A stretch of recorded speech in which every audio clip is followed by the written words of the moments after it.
Assalamualaikum warahmatullahi wabarakatuh.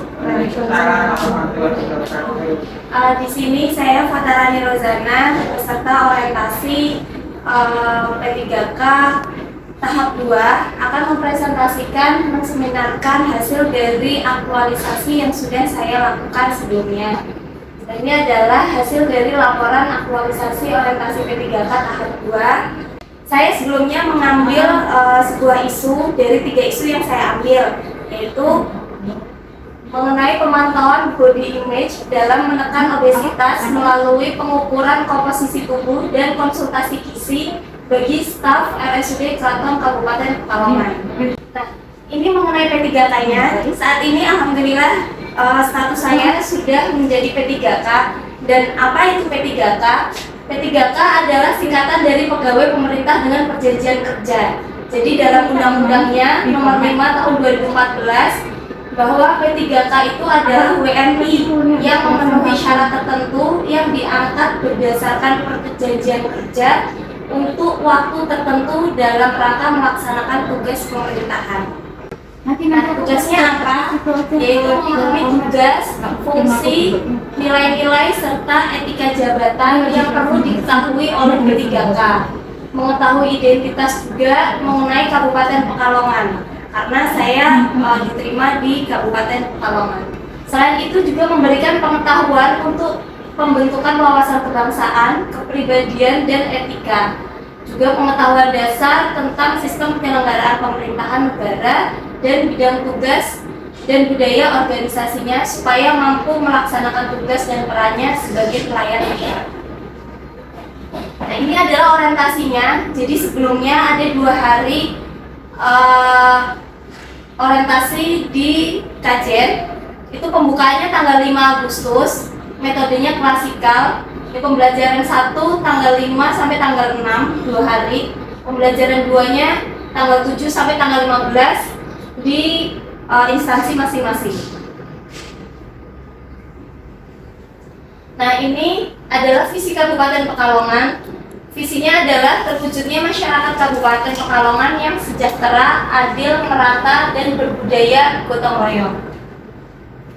Misinya ada 5, yaitu memperkokoh kerukunan hidup beragama yang dilandasi dengan nilai-nilai nasionalisme dan gotong royong, menciptakan pemerintah yang bersih, berwibawa, dan inovatif, berbasis kemajuan teknologi dan informasi, menumbuh kembangkan ekonomi, kerakyatan, investasi, peluang pasar dalam rangka mengurangi pengangguran dan kemiskinan berdasarkan potensi lokal, mewujudkan sumber daya yang berkualitas, berdaya saing, berbudi luhur, berlandaskan nilai-nilai keadilan dan mengedepankan kearifan budaya lokal, dan meningkatkan kualitas infrastruktur publik yang merata, pengurangan resiko bencana, berlandaskan daya dukung dan kelestarian lingkungan.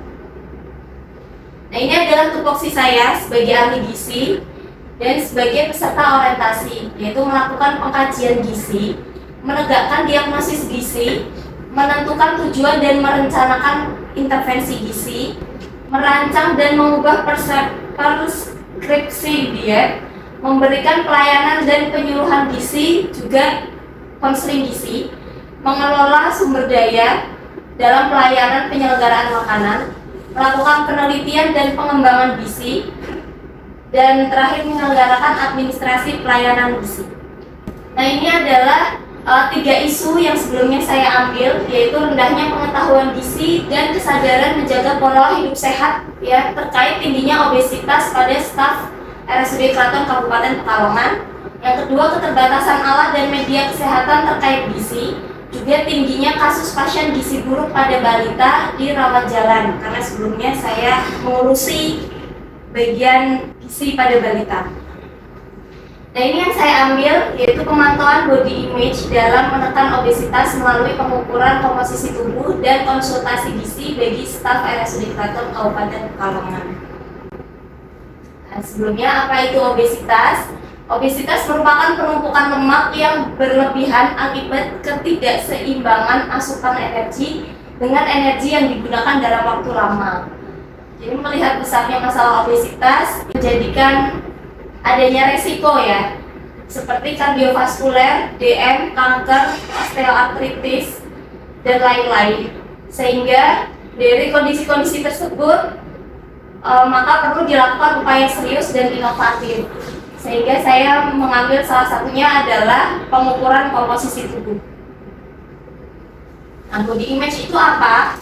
Yaitu evaluasi terhadap ukuran tubuh, berat tubuh maupun aspek tubuh lainnya yang mengarah pada penampilan fisik seseorang.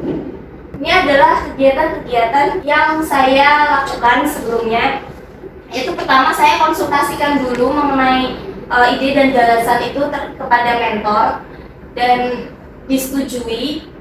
Lalu kemudian saya menyusun media leaflet mengenai obesitas, kemudian form pengukuran komposisi tubuh, juga form konsultasi gizi. Kemudian saya melakukan pengecekan barang-barangnya dulu, leafletnya, formnya, juga timbangan komposisi tubuh yang akan digunakan. Ini adalah hasil dari pengukuran komposisi tubuh. Didapatkan dari 40 responden yang mengikuti pengukuran itu, didapatkan obesitas itu 67,5% atau 27 orang. Sedangkan yang overweight itu 22,5% atau hanya 9 orang saja. Dan yang normal hanya 10% atau hanya 4 orang aja.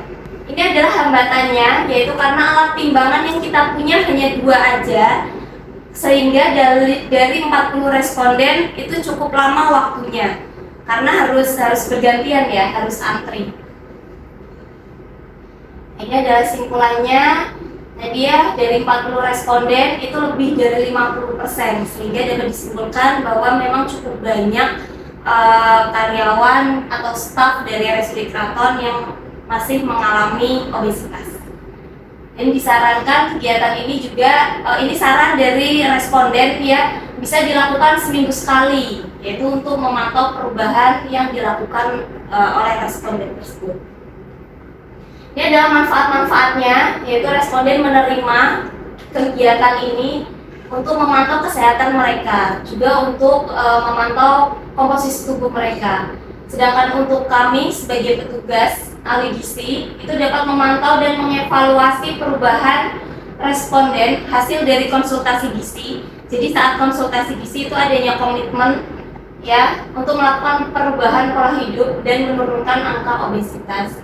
Juga sekalian mempromosikan pelayanan instalasi gizi. Ini adalah bukti dukung kegiatan. Jadi setelah kemarin senam, lalu ada pengukuran komposisi tubuh di lapangan, dan responden juga mendapatkan salah satu minuman sehat, yaitu berupa jus buah. Tadi adalah hasil dari aktualisasi yang sudah saya lakukan untuk orientasi P3K tahap 2. Terima kasih.